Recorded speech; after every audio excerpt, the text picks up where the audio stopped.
Hello കൂട്ടുകാരെ, ഞാൻ Swathi. Vidyodaya English medium high school കരിപ്പോട്ടിലെ വിദ്യാർത്ഥിനിയാണ്. ഞാനിന്നിവിടെ വന്നിരിക്കുന്നത് എന്തിനാണെന്ന് അറിയാമോ? നിങ്ങൾക്കൊരു കഥ പറഞ്ഞു തരാനായിട്ടാണ്. കഥയുടെ പേരെന്താണെന്ന് അറിയാമോ? പെരുകും കിഴി. ഇനി കഥ എഴുതിയത് ആരാണെന്ന് അറിയണ്ടേ? ഡേവിഡ് മാത്യു ആണ് ഈ കഥ എഴുതിയിരിക്കുന്നത്. അപ്പോൾ നമുക്ക് ഡേവിഡ് മാത്യു എഴുതിയ ഈ ഒരു പെരുകും കിഴി എന്ന കഥ കേട്ടാലോ?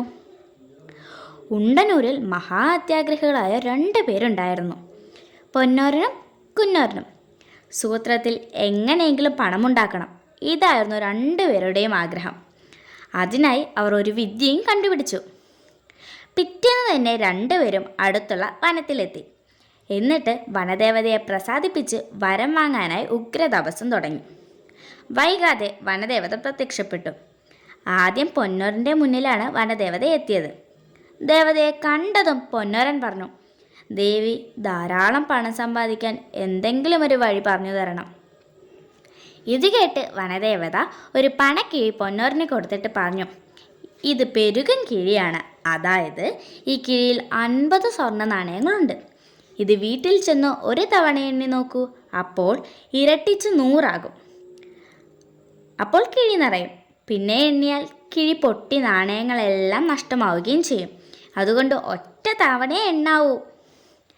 ശരി, സമ്മതിച്ചു. പൊന്നോരൻ സന്തോഷത്തോടെ കിഴി വാങ്ങി ഭാണ്ഡത്തിൽ വെച്ചു.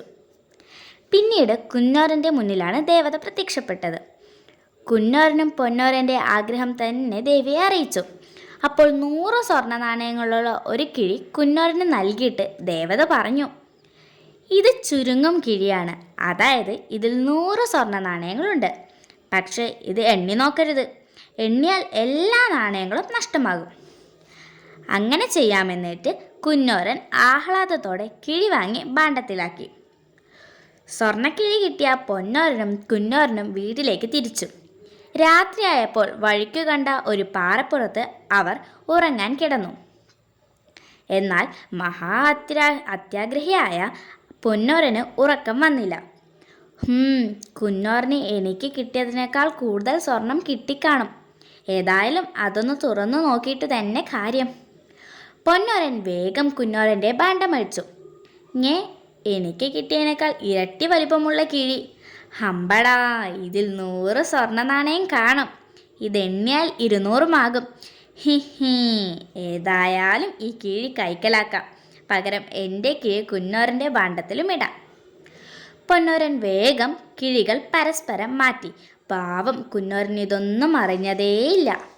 വൈകാതെ 2 പേരും വീട്ടിലെത്തി. വീട്ടിലെത്തിയതും പൊന്നോരൻ തൻ്റെ ഭാണ്ഡക്കെട്ടഴിച്ച് കിഴി പുറത്തെടുത്തു.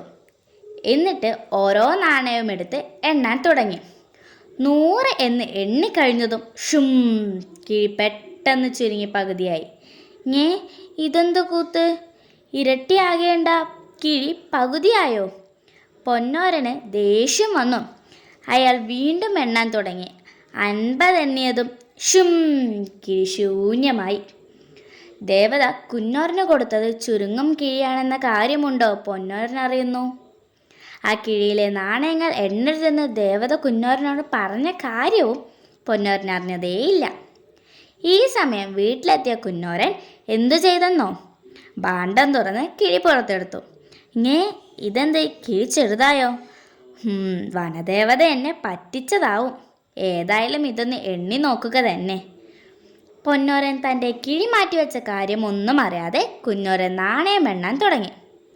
50 എണ്ണിയതും ഡിം, അതാ പെരുകൻ കിഴി ഇരട്ടിച്ച് 100 അയ്യടാ, ഇത് കൊള്ളാമല്ലോ. കുന്നോരന് ഭയങ്കര സന്തോഷമായി. ഇനി ഇതൊന്നുകൂടി എണ്ണിയാൽ 200 ആകും. കുന്നോരൻ വീണ്ടും നാണയം എണ്ണാൻ തുടങ്ങി. 100 നാണയവും എണ്ണിക്കഴിഞ്ഞപ്പോഴല്ലേ രസം. കിഴി വലുതായിട്ടോ എന്ന് ഒറ്റ പൊട്ടൽ. അതോടെ നാണയമെല്ലാം അപ്രത്യക്ഷമായി. പൊന്നോരന് കൊടുത്ത കിഴിയിലെ നാണയവും ഒരു തവണയെ എണ്ണാവൂ എന്ന് വനദേവത പറഞ്ഞതൊന്നും കുന്നോരൻ അറിഞ്ഞതേ ഇല്ലല്ലോ.